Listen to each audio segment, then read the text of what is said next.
چیونٹی دیکھنے میں بہت حقیر سا کیڑا ہے، لیکن وہ بہت محنتی، انتہائی عقل مند، دور اندیش اور نظم و ضبط کے ساتھ رہنے والی ہوتی ہیں۔ وہ ہر وقت کسی نہ کسی کام میں لگی رہتی ہیں اور مل جل کر زندگی گزارتی ہیں۔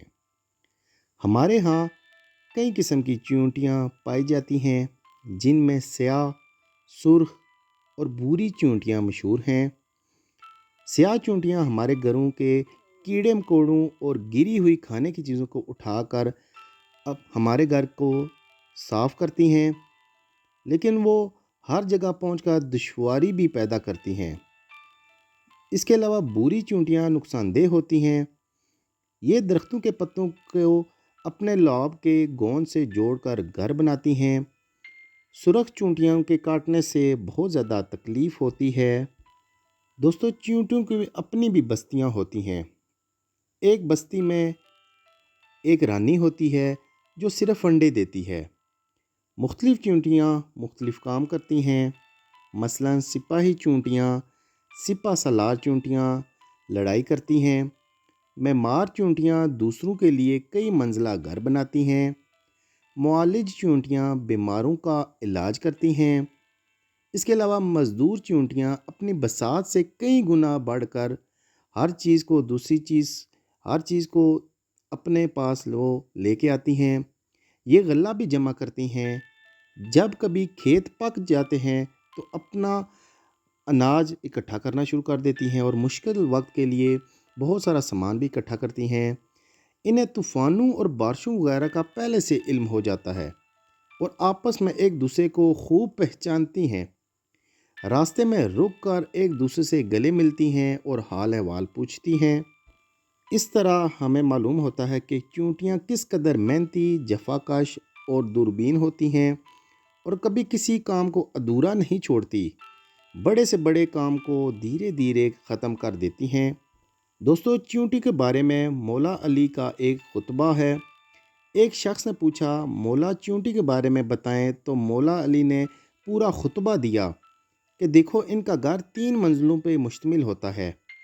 ایک منزل میں کھانے کا سامان رکھتی ہیں اور ایک جگہ ملکات کا کمرہ ہوتا ہے اور ایک آخری جو ہے وہاں پہ وہ آرام اور سونے کا کمرہ ہوتا ہے۔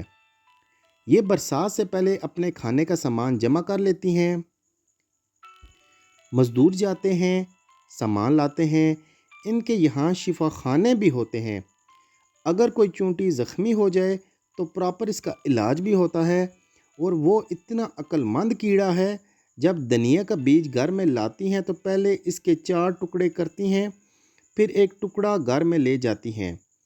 ایسا اس لیے کرتی ہیں کہ اگر دھنیا کا پورا بیج گھر میں لے جائیں تو جب برسات میں گھر میں پانی آئے گا تو دھنیا کا درخت اگ جائے گا، تو اس کا مکان بھی ٹوٹ سکتا ہے۔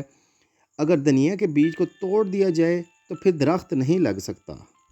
اس کے بعد دوستو، ہم آپ کو چیونٹی اور ٹڈے کی ایک کہانی سناتے ہیں۔ ایک چیونٹی تھی، وہ کہیں جا رہی تھی۔ راستے میں سے ایک ٹڈا ملا۔ ٹڈا کہنے لگا، چیونٹی بہن ذرا رک۔ چیونٹی رک گئی، پوچھنے لگی، کیا بات ہے ٹڈے؟ ٹڈے نے کہا، میٹھی میٹھی ہوا چل رہی ہے، آؤ باغ میں کھیلتے ہیں۔ چیونٹی نے کہا، میں کیسے کھیلوں؟ مجھے دانے اکٹھے کرنے ہیں۔ جب برسات آئے گی تو چھوٹی چھوٹی چیونٹیاں کیا کھائیں گی؟ مجھے گھر میں ٹھیک کرنا ہے، برسات کے پانی سے گھر ٹوٹ سکتا ہے۔ ٹڈے نے کہا، ہم تو کھیلتے ہیں جی۔ ایک دن بادل آ گئے، بارش ہونے لگی۔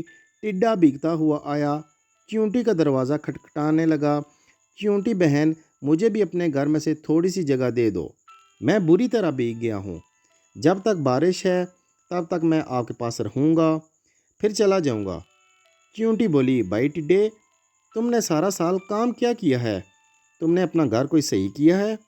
مشکل وقت کے لیے کچھ اناج اکٹھا کوئی کیا ہے؟ جاؤ، میں تمہاری مدد نہیں کر سکتی۔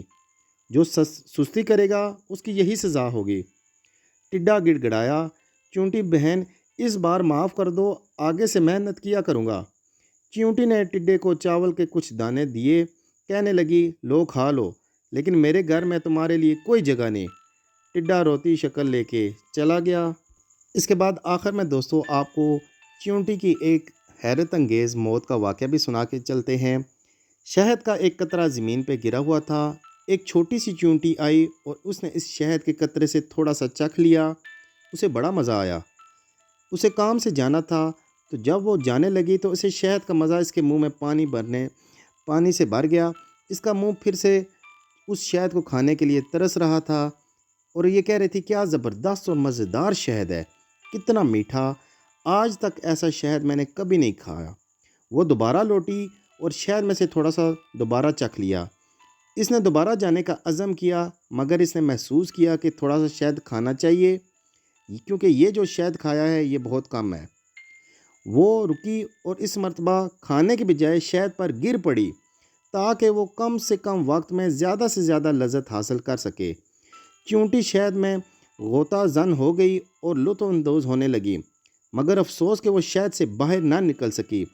شہد کی چکنائی کی وجہ سے اس کے پیر زمین سے چپک گئے اور اس میں اس کی ہلاکت ہو گئی، اور وہ شہد جو اس کو بہت زیادہ میٹھا لگ رہا تھا وہ اسی میں ختم ہو چکی تھی۔ آخر میں ایک دنا کا قول ہے اس پہ کہ دنیا شہد کے ایک بہت بڑے قطرے کے علاوہ کچھ اور نہیں ہے، پس جو بھی قطرہ شہد میں سے تھوڑا اور بقدر کفایت کھانے پر اکتفادہ ہو جائے وہ نجات پا جائے گا، اور جو بھی اس شیرینی میں غوطہ زن ہو جائے گا وہ ہلاکت میں مارا جائے گا۔ دوستو، آج کا ولاگ یہاں پہ اختتام پذیر ہوتا ہے۔ بہت شکریہ۔ اللہ حافظ۔